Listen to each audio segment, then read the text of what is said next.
Hi, I am Omayma Said, and welcome to the Interactive Data Visualization with rbokeh course. In this course, we will focus on rbokeh, a library for interactive web-based plots.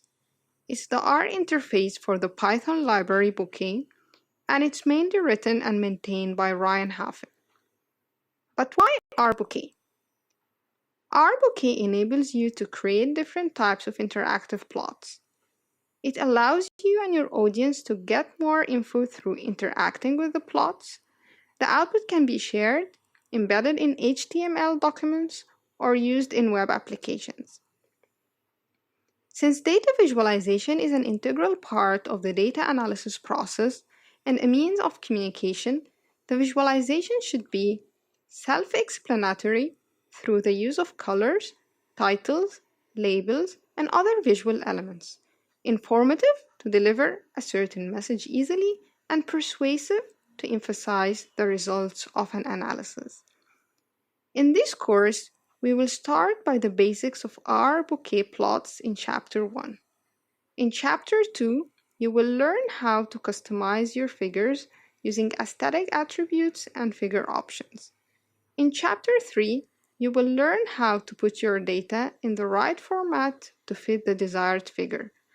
Finally, in Chapter 4, you will learn how to combine multiple figures in one layout using grid plots and how to create interactive maps.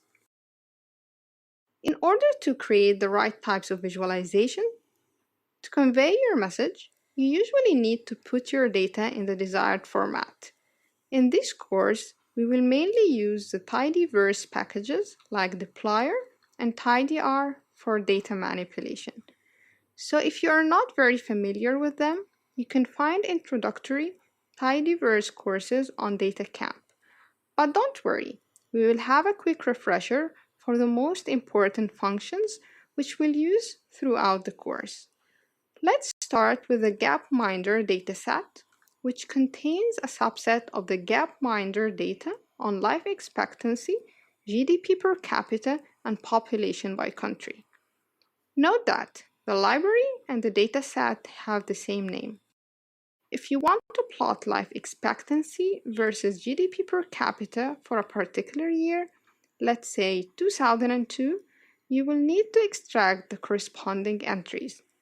To achieve this, you can pass the Gapminder to the filter function and use the condition year == 2002 to get a new data frame including only the records in 2002. Remember that you can use the pipe operator, which is written as percentage larger than percentage, to pass what's on the left as a first argument to the function on the right.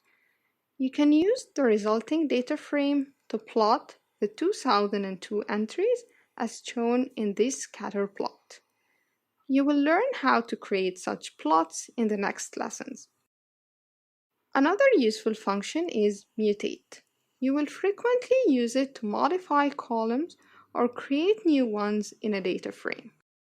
For instance, if you want to create a column with country population in millions, you can divide pop by 10 to the power 6 and assign it to a new variable, pop millions, which will appear in a new column as shown in the resulting data frame. Now it's time to